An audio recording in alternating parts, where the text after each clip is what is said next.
Good evening, everyone. I'd like to welcome you to the May 16th Campbell County Work Session. We're going to open with pledge and a moment of silence, and then turn it over.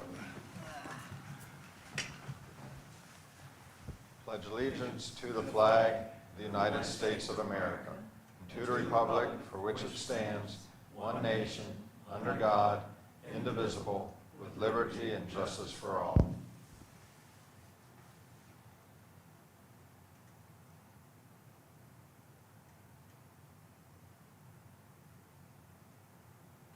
Thank you. All right, Dr. Johnson, I'm going to turn my mic off.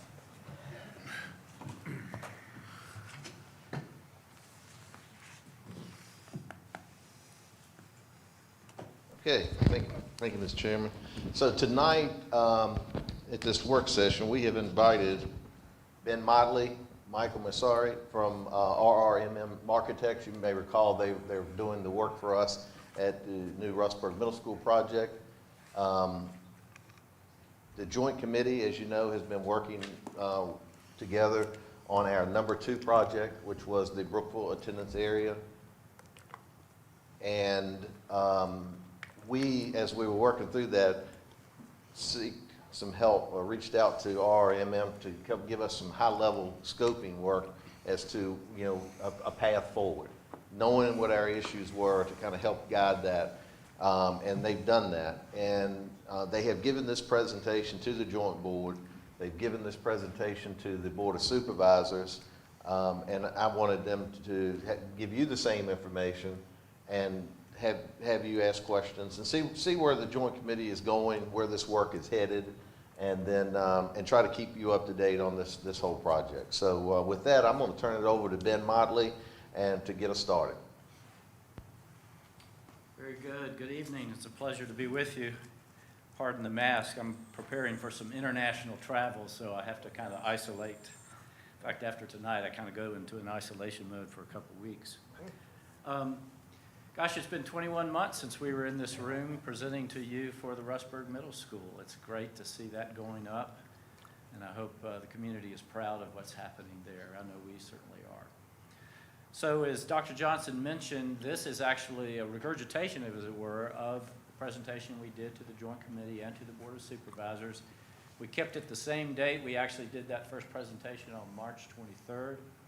I'm aware that some of you all actually may have seen the presentation online when we did it to the Board of Supervisors, so I hope the information is not too redundant or too repetitive for you, but nonetheless, we'll go through it. You can speed me up or slow us down, and we'll be also glad to answer any questions.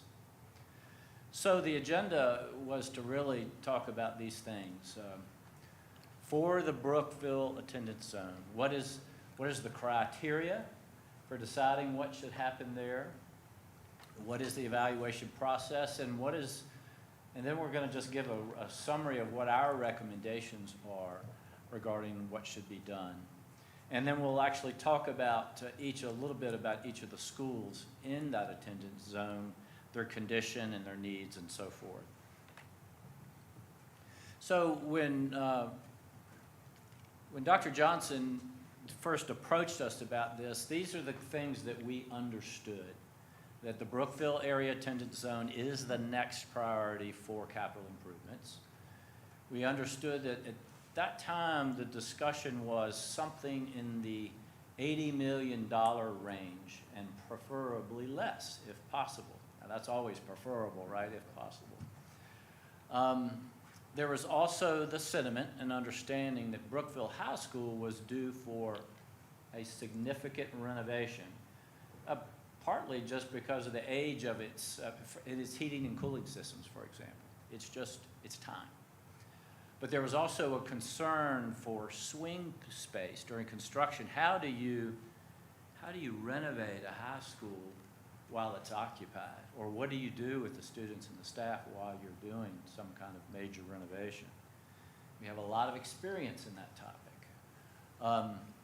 And there was also the idea, could Tomahawk Elementary School provide swing space and perhaps provide increased capacity for the high school if a new elementary school was built?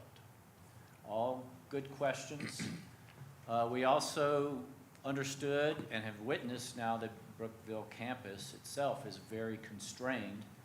Traffic is a problem, for example, there. And then the question was, what about Leesville Elementary School? Could it be expanded for increased capacity?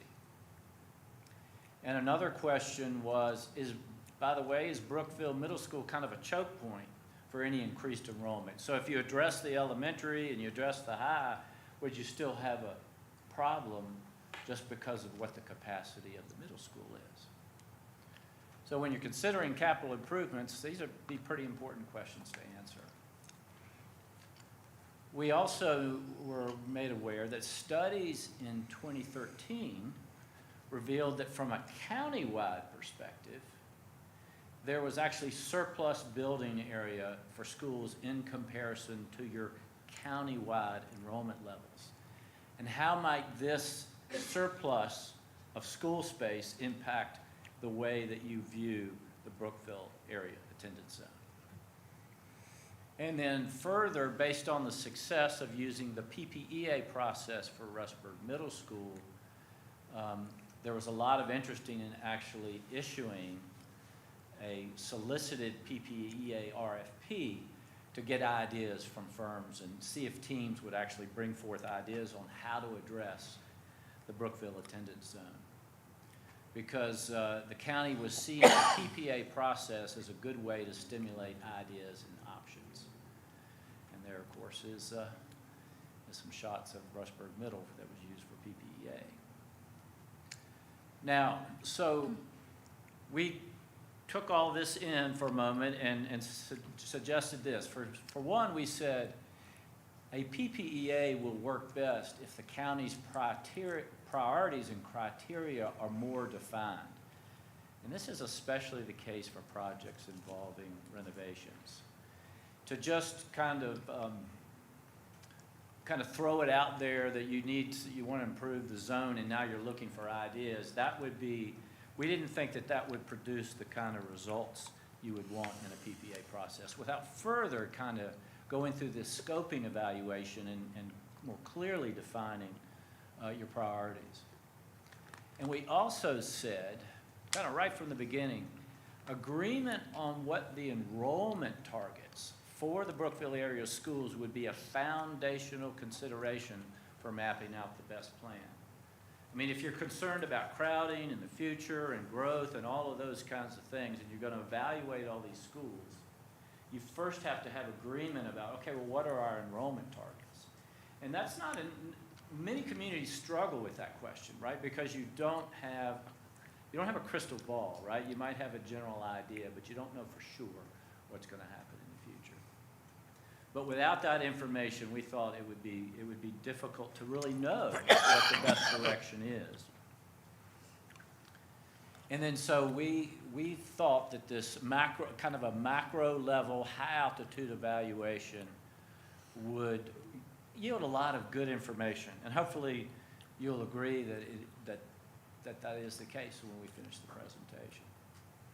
Now the bottom line, get right to the recommendation that we presented to the Joint Committee and to the Board of Supervisors. One, we said, we think your priority should be to renovate and expand Brookville High School to improve its functionality.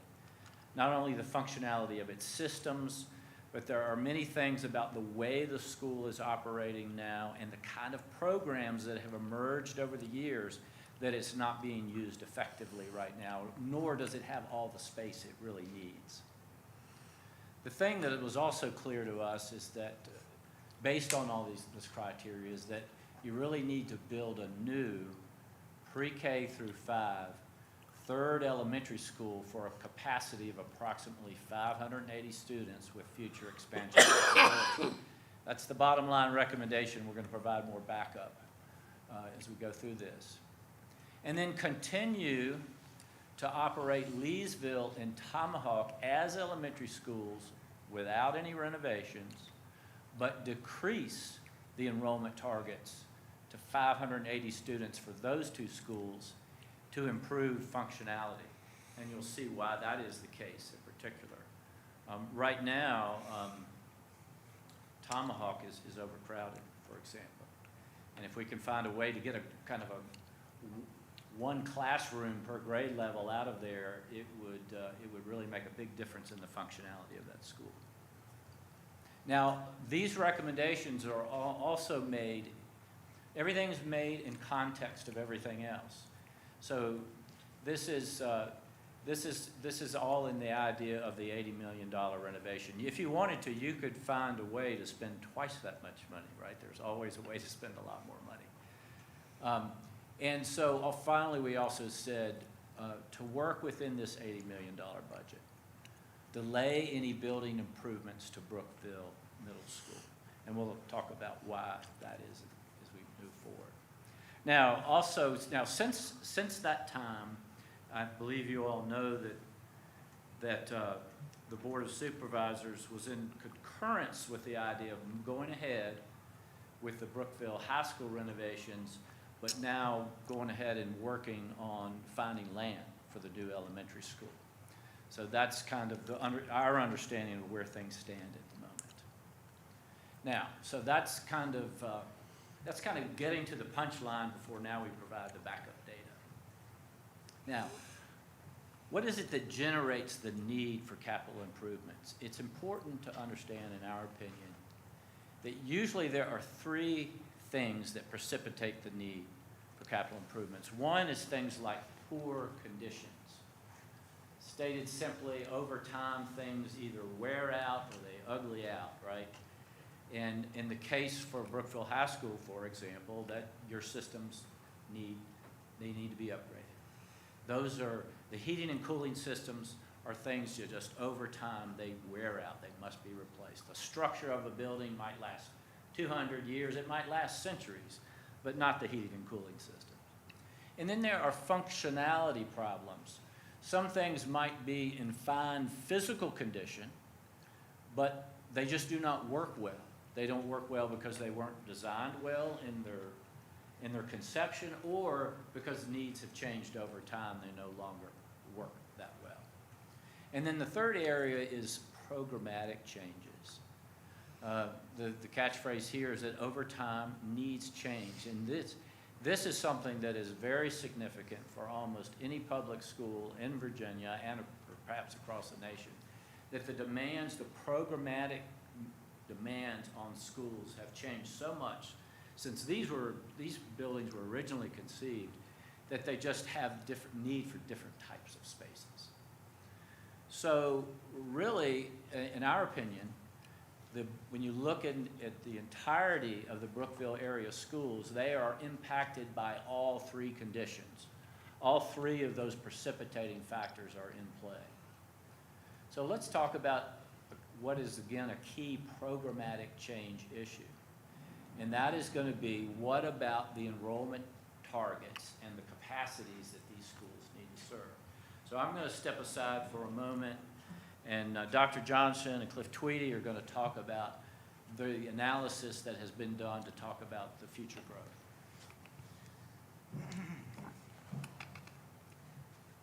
As you can see here, we kept talking about needing more space in Brookville. And so I wanted to see if I could get some numbers behind that. So based on that, I started doing a little research. As you can see here, there's approximately 22,000 citizens in the Brookville attendance zone, compared with 56,000 citizens in all of Campbell County. That works out to be about 39.3% of the citizens that reside in Brookville area. So I said, okay, how many students? And then based on our research, we came up with just over 3,000 students of the almost 7,800 students in the Campbell County schools. Again, just over 39% of the students of the whole county, so it matched really close. And then that comes out to one student for every 7.1 citizens in the county. Again, that was a way of looking at it. So based on that, oh, do I? Okay. Page down. Page down. Yeah, right there. Okay. Sorry about that. All right. I said, I've heard that there's at least 1,000 new residential units in Brookville in the plans right now, and I've heard there may be a lot more than that, again, depending on who you talk to. So if you assume that 1.75 new residents for each unit, That comes out to 1,750 new residents in the Brookville attendance zone. If you get one student for every 7 residents, that would result in 250 new students. So again, you could see a growth in your attendance at Brookville. Again, when you take 13 grades and divide it into 250, you get about 19 to 20 students per grade, which is one classroom. Again, that would require an additional classroom for each grade level. Based on that, if you assume 2,000, again, you get 3,500 students, and you can see 500 new students in the Brookville attendance zone, which is 38 or additional 2 classrooms. So that was, again, another way of looking at it. And so then I said, okay, does that make any sense? Can I verify that on anything? So what I did is I went back and looked, and over about a 5-year period, we added 532 housing units. And that resulted in about 114 new students. So the numbers said we should have gotten 133, but the numbers that we came up with was 114. So it's pretty close. So it makes sense that as we get more residential units, we should get more students. So again, this is some way of looking at it. So again, if you get at your crystal ball, you think 1,000, you can talk about, one classroom per grade. If you get 2,000, you could be talking 2. So again, it makes some sense that we're going to see growth in Brookville, and it does relate to more students coming to the schools. So again, that was my effort to look to see, does this make some sense? And again, Dr. Johnson can talk a little bit more about how the pandemic has affected the numbers too. So again, this is a little bit in flux, but again, it does bear out that we are going to get more students. Yes? I'm sorry to interrupt. Just one quick question. When you say residential units, you're talking about a single-family structure, or are you talking about condos, or I'm talking about anything, a new unit that somebody would live in. Okay. Because I didn't do a detailed, you can do a demographic study and go into great detail. I just was looking at a high level.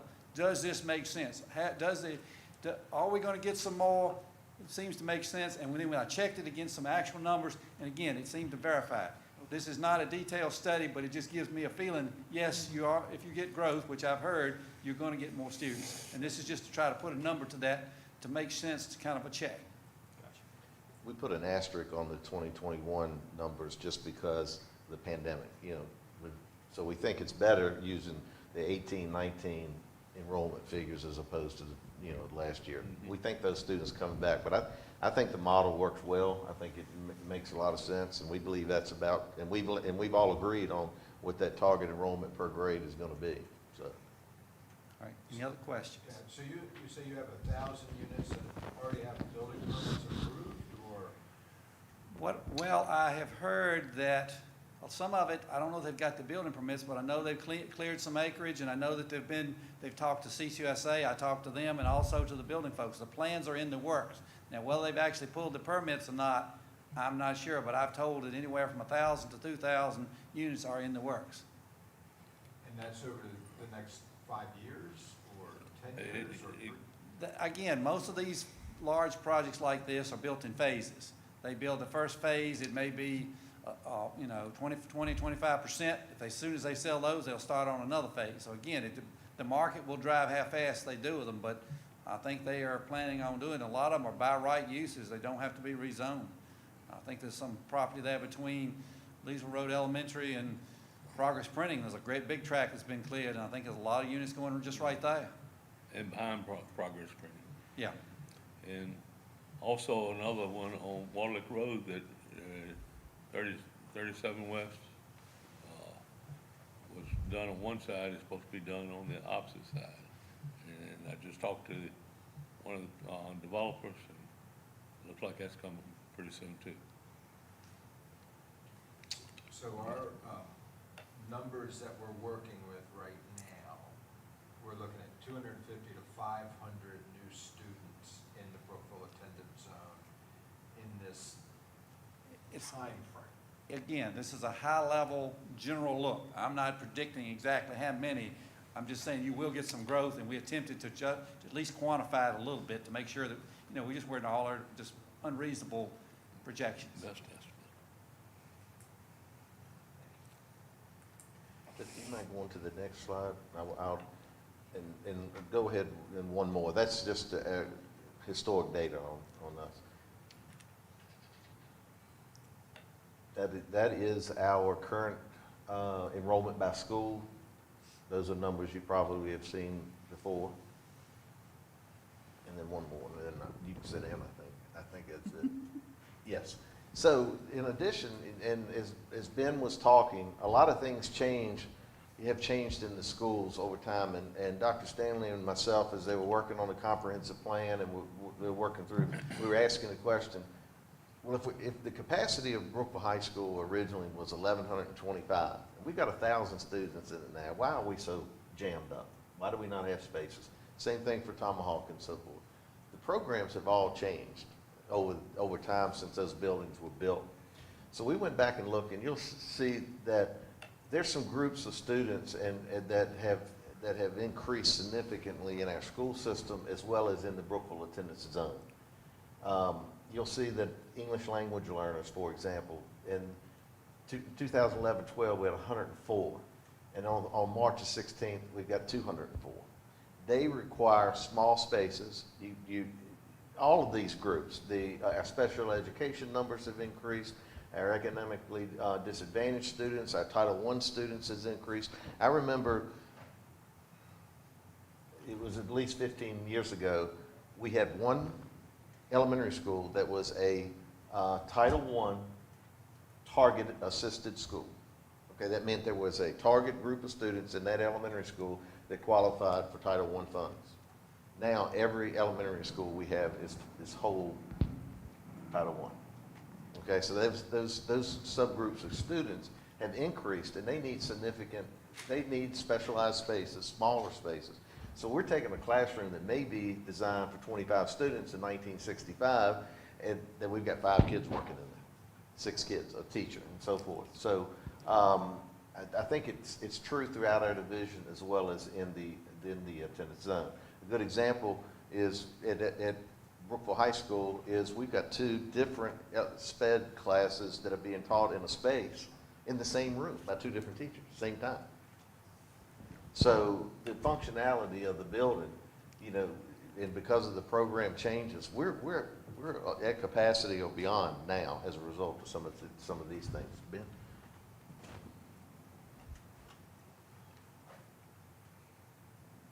Did you have any other comments, Dr. Johnson? I think we're good. Okay. Yep. We call this the shrinking school phenomenon. Literally, the school's not shrinking, but the effect is, over time, it's like they have shrunk. So the recommended planning criteria, based on what Dr. Johnson and Tweedy have talked about, is we've said use the basis of 265 students per grade level in the Brookville attendance zone. And what that does for the elementary schools is that yields a size, if you look, in fact, the next thing should kind of circle that area. This is the recommended target enrollment, approximately 580 for each of the elementaries, approximately 800 for Brookville Middle, and about 1060 or 1100 or so for the high school. So if then you concur with that approach, then that gives us the data to go ahead and actually work out the specific programmatic needs for each school. I'll pause to see if there's any questions before we go to the next slide. So, I know I'm getting nitpicky, but, so you use the numbers that Mr. Tweedy provided. And we all concurred on this. Yeah, we provided it. And it won't just Cliff. And I guess I'm still having a little trouble wrapping my head around the time frame, because if we're looking in the next 5 to 10, these schools, we want it for the next 20 to 40, right? So are we being realistic in our numbers, I guess is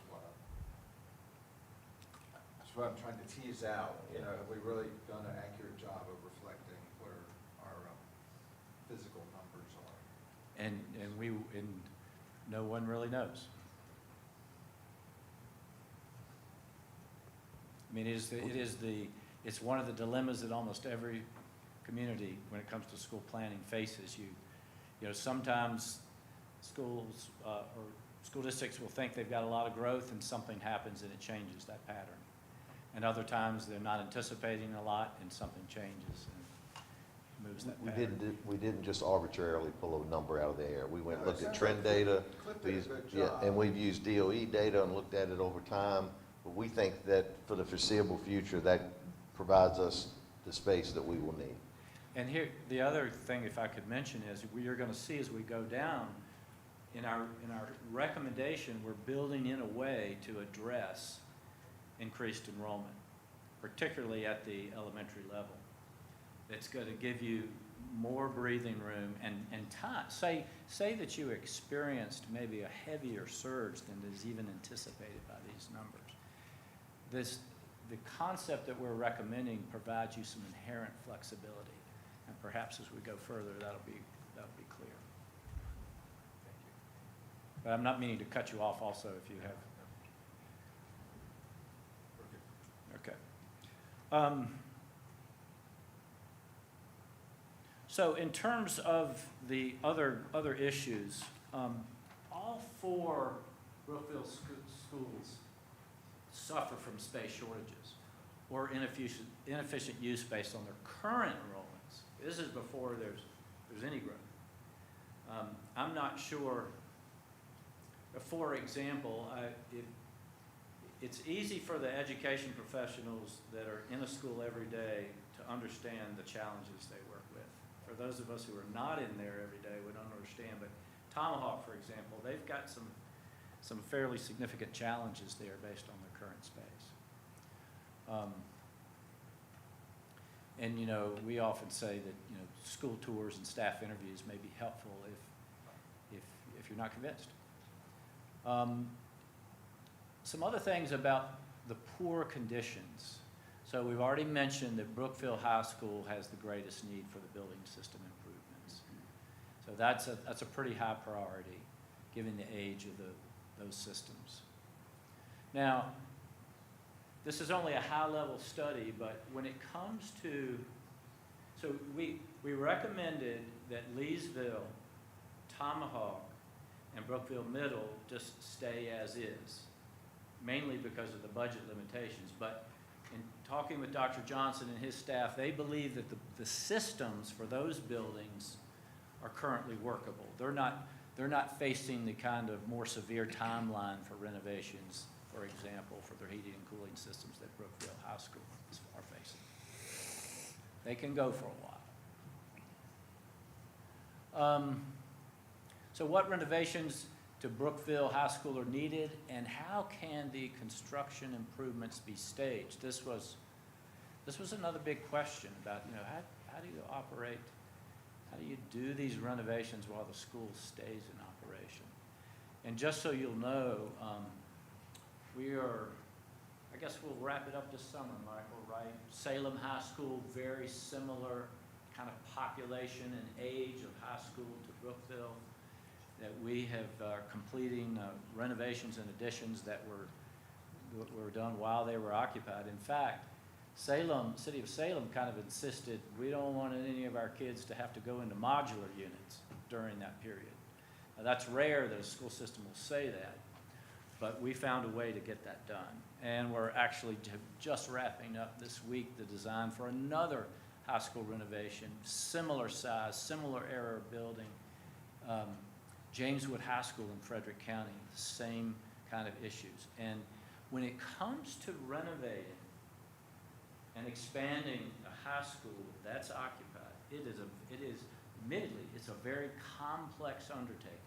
I mean, just think about things like, well, how do you take down the heating and cooling systems in part of the building and keep them running somewhere else? And what if you're doing renovations, and how does it affect the technology infrastructure of the building? You know, you can't just cut the wires and then expect to continue to operate. So we have enough, we've looked at this enough to feel like it can be done with either the use of building the additions first, using some temporary modular classrooms and other strategies without having to do something as significant or as radical as vacating Tomahawk and then using that for swing space. And we'll also talk about would be inadvisable from a cost efficiency standpoint. So back to Brookville High School, many components of the heating, ventilation, and air conditioning, electrical, and plumbing systems are antiquated and needed replacement. We've already talked about there's numerous space and functional deficiencies due to program demands, and we just mentioned our recent experience with projects like this.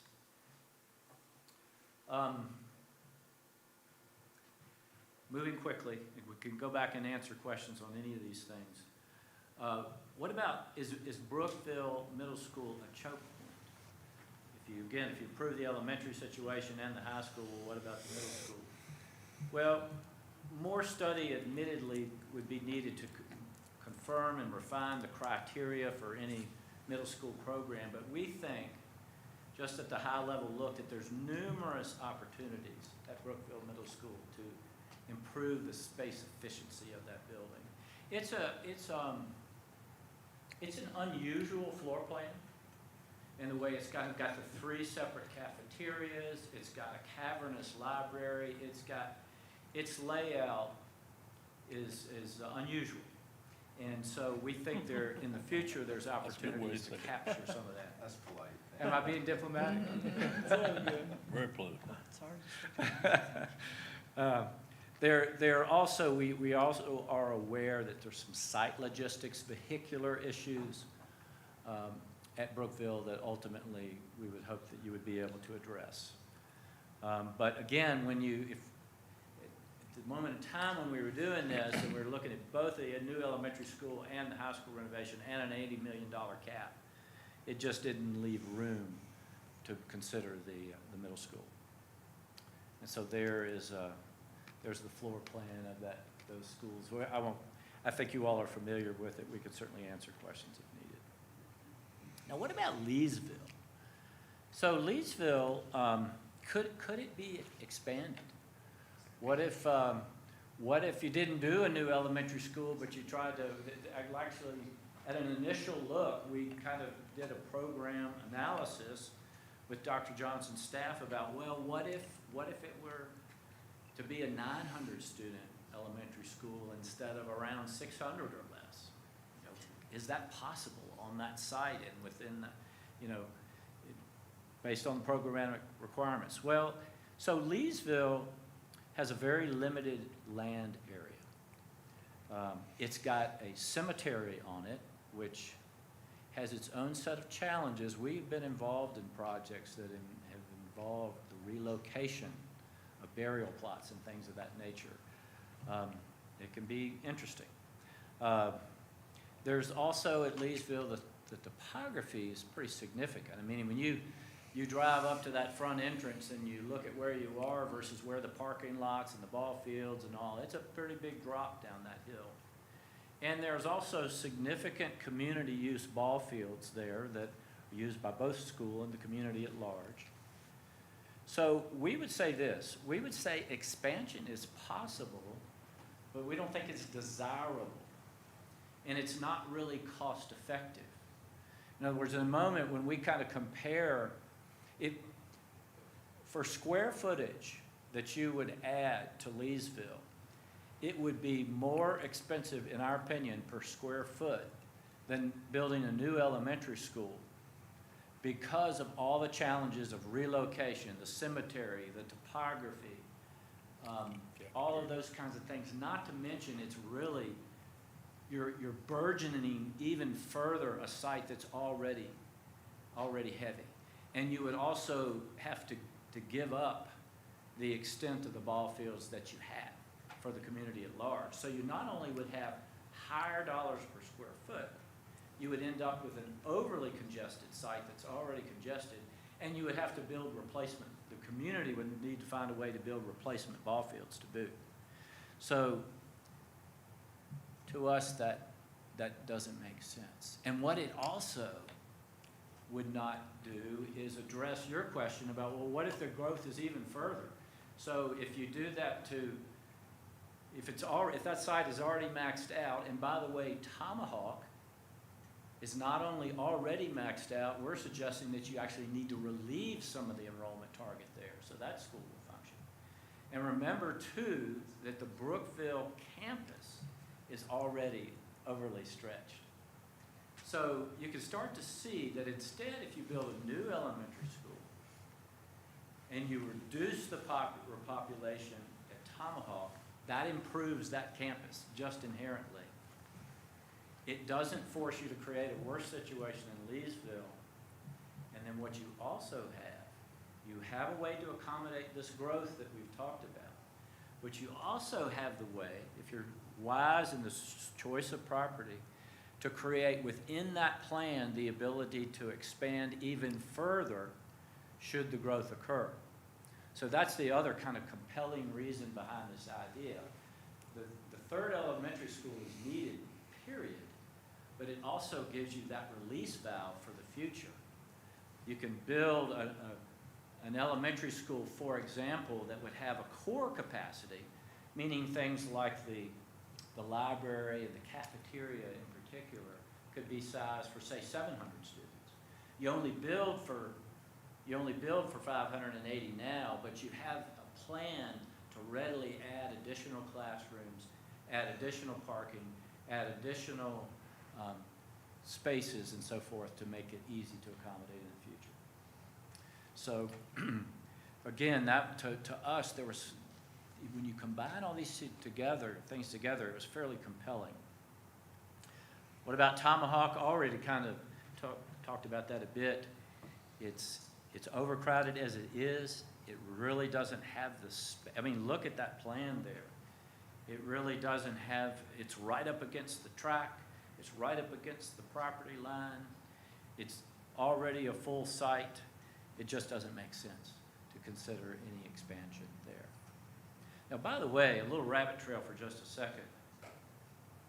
The question was, the idea about possibly abandoning Tomahawk as an elementary school and using it for the high school, and maybe even swing space during the renovation.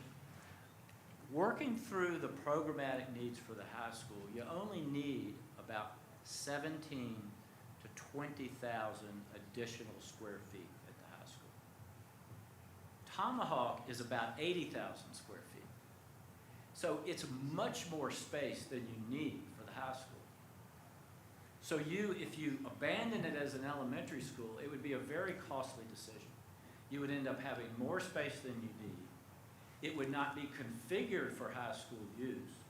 It would be fairly remote from the high school, and then you'd have to spend money to make up for this 60,000 square feet, net square feet that you lost. Does that make sense? Mm-hmm. It just, again, and if you think about it in terms of the other elementary school approach, it's not that it was a bad idea to look at. It's just that the answer, when you look at the criteria, becomes obvious, in our opinion.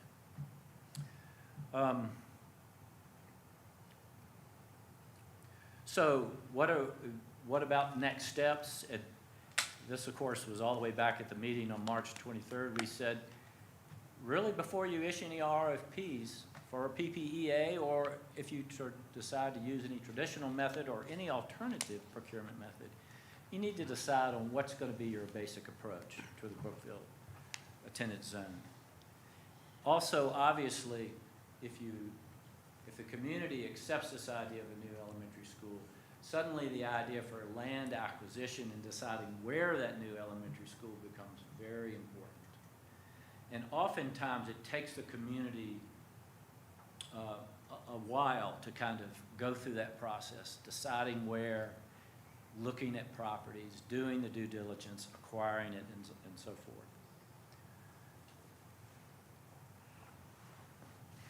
And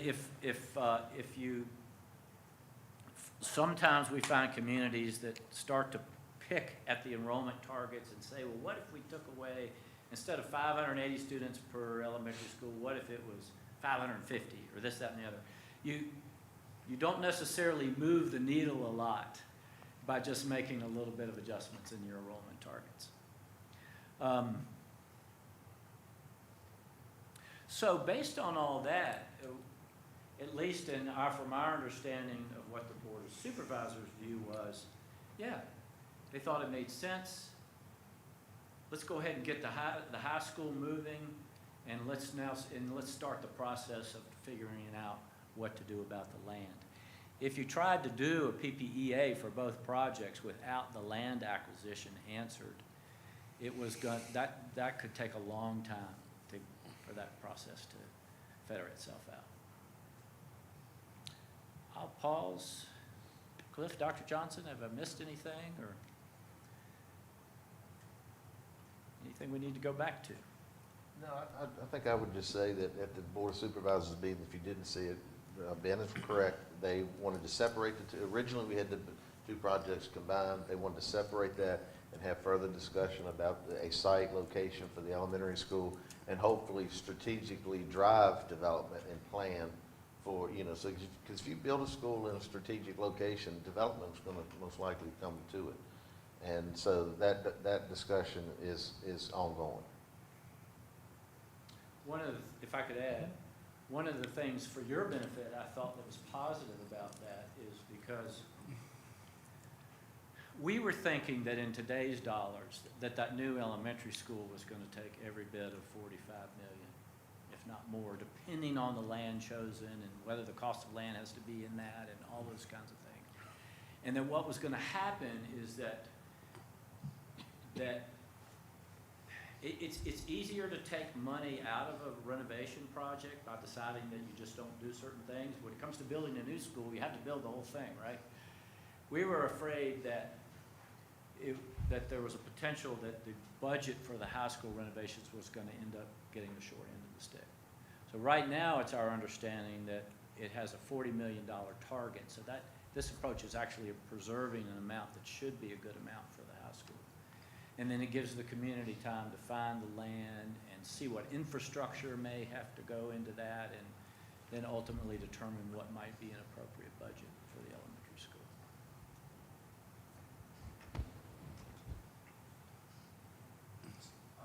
I have a question.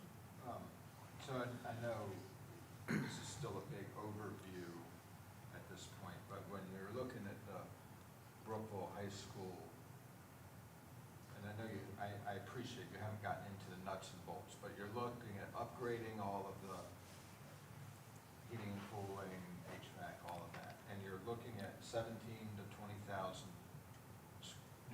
new square feet. Yes. And then some manner of remodeling and renovating and the rest of the square footage. Is that accurate? Yes. And you feel that the $40 million is, that's what that's going to take, but that you could do it for $40 million? I think you can do an admirable job. There's probably always going to be things that you wish you could have done. And gosh, the thing that's so challenging these days is predicting budgets based on inflation, construction inflation, which is so crazy. So I have a question just from your experience or what's new on the horizon in your design structure for whether new or renovations. This is getting out there a little bit, forgive me, but are you looking at designing different bathroom facilities in our high schools and middle schools to meet the needs of what's out there in the political world right now with the transgender student, single stall bathrooms? Is that in your design options, or because the architects has to start with that, right? So Well, is that being requested by anybody? Absolutely. So restroom facility design has changed significantly in the last 45 years in particular. Talking about the last 3. Yeah. Well, so it will start actually with what your policy, the board will have to make some policy decisions related to that.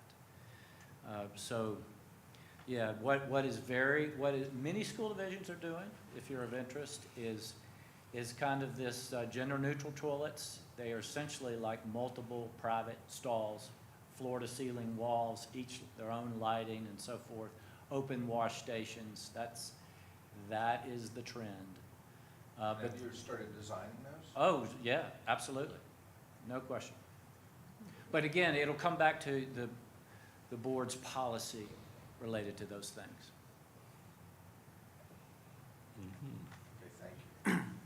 What would it cost to tear it down and build a new one? A high school, Yeah. a whole lot more. A whole lot more than 80 million. Yeah, you've got good bones, a lot of good bones to work with. So what's the concern with this was a great presentation, but you still have the site concern with what's the ongoing discussion there? Because you still have a high school, a middle school, and an elementary school all on this Brookville site, along with the high school and all the sports activities that pulls in with it. Are we improving that in any way, aside from pulling a few kids out of the elementary school? No, that is a very good, in my opinion, is a very good question, because that'll improve the situation some. But for example, we know the tennis courts will need to be, it's very likely the tennis courts would need to be impacted at the high school site there.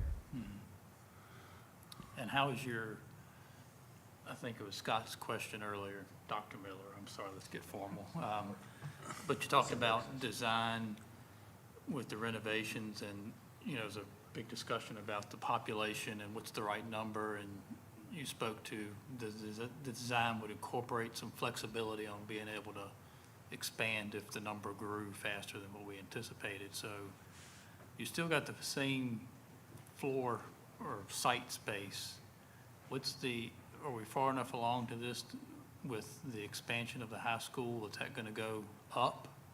Because you can't really go out anywhere. We actually, so we've looked at it enough to have an intelligent discussion, or at least to advise you. No, we were not advising going up. It would be going out. Okay. And you're able to do that and not further congest the, I think the issue of the tennis courts That's what- is an issue that will be important discussion. okay. Mr. Phillips, it's We have not, again, early, we just asked for assistance in getting the scoping done to know what to ask. What is the ask when we put this on the streets for an RFP? And that's what they've helped. So if they've done work, that's their work that is probably proprietary, and they can't, so no design, initial. They've had discussions, we've had brief discussions, but we think it worked. But you're right, it's still on that same property. And I think we discussed, having a traffic study, being part of the process and seeing if there's ways to alleviate some of that congestion. Yes. Why have you not looked at going up? Cost? Yeah, most of the time, it's you almost have to tear down and then go up. And so if you don't have to go up, it's going to be a lot more cost effective if you can just go out. Just from a structural standpoint. yes. Yep. So, just so, if you're wondering, we've had conversations, Cliff and Frank Rogers and myself. So what we are working on right now is the procurement process, procuring the project, going out to hire an architect and then decide, and start from there. So that hasn't even, that would be the next thing, and we would like to think that could go out in June. Yes. That's a target. One of the things, if I could, Dr. Johnson, is we're at a point in time right now that if you do go ahead and move ahead deliberately, it's to your advantage, because on these renovation projects, it's really important to time things that you can take the best advantage of the summers.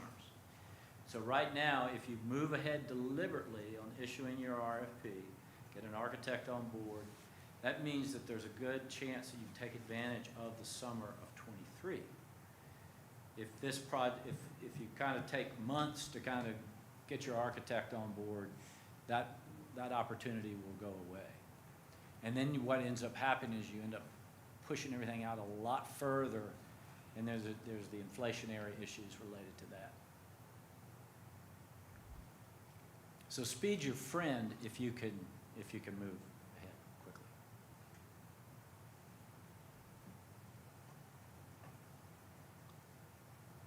Dr. Johnson, you said that, just kind of get this going, you were hoping to do something, was that next month? Did you say June? We, the last target that we talked about was, and after some policy revisions were made, to give us flexibility in the procurement, we could potentially get something out of an RFP in June. So you would like to have that, and since this is May, and getting, late in May, we need to possibly give you that tonight? No, there's no action that you need to take tonight. This is, the contract, the RFP will come out on the county side. Okay. You all will take care of that. I'm working on it. Oh, okay. Just want to make sure we need to do everything that we, don't lag behind.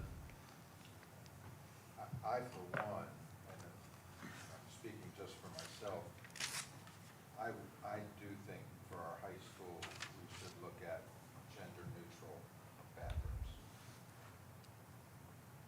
And that should be included in our design. I think we got plenty of time to discuss that later.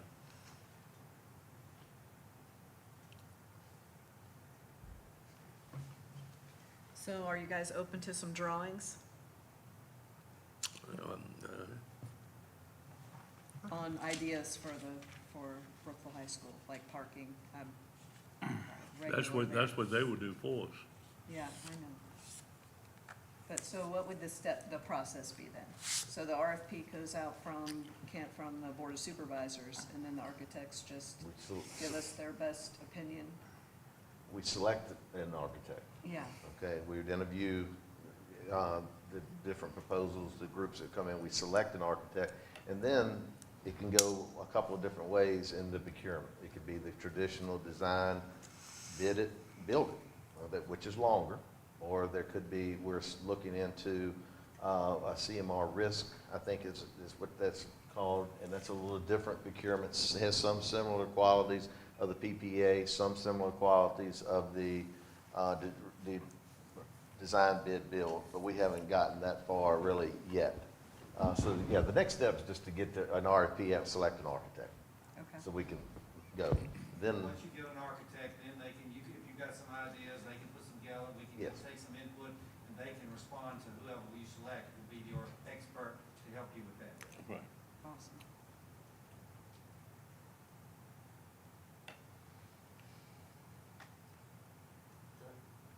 Good presentation, I appreciate it. And I think just seeing it from Leon and my perspective, the presentations that you'll get from architects, they got a lot better ideas than Leon and I ever had. I'll say that much. I mean, this is what they do. I mean, it's amazing what they'll present, so it's very, very impressive. But we feel good about the figures that are thrown out there right now. He feels good, so if he feels good, we feel good. I feel good. Well, the figures are good, but the construction is changing. So it may be a case, if you've got the board has set a $40 million cap, there may be some trade-offs when you get into it and say, okay, you can have this or this, and the school's gonna have to make a decision on which is more important, which you can maybe wait till later or do without. So it's gonna be some give and take as you go through the process. Yeah, but all you're building is classrooms. I mean, you're not like you're doing. No, you're gonna have to do, heating and Yeah, I air. mean, parking, but, You know, we got heating and air, you got a lot of electric. yeah, but I mean, it's not like Rustburg Middle where we had to build everything. You gotta look at the outside too. Look at the whole thing. I thank you for all your time. You've helped us with all of this and, doing an excellent job with Rustburg Middle School and, hopefully this can continue. So we'll see. Thank you. It's been a privilege to serve the county and the school system. Yeah. Anybody else got any questions? Nope.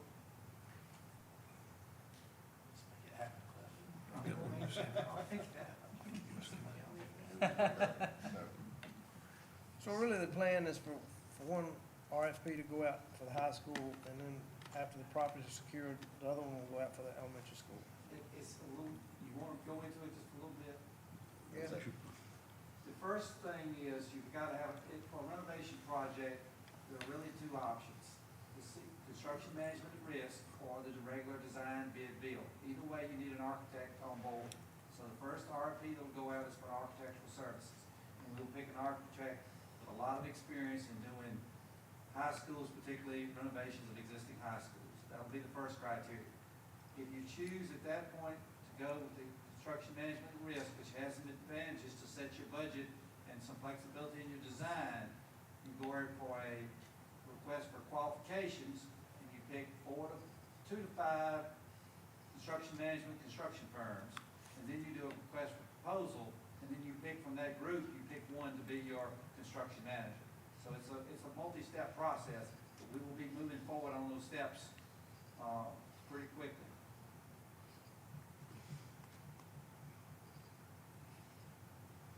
Your second one is similar to what we did at Rustburg Middle, correct? This is a little bit between the PPA and the regular. I say It's kind of in the middle, similar to. But it'll be a lot of, you get a chance to pick your architect and Yeah. also pick your construction firm. Mhm.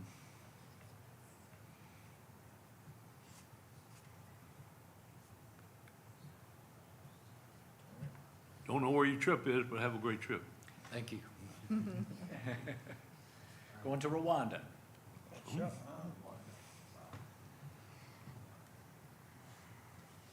It's nice. Take all the leftover stuff from the Rushbrook Middle School project, Okay, just go build what we can. Is anything else from the board? Otherwise, I need a motion to adjourn. Motion? Second. Any discussion?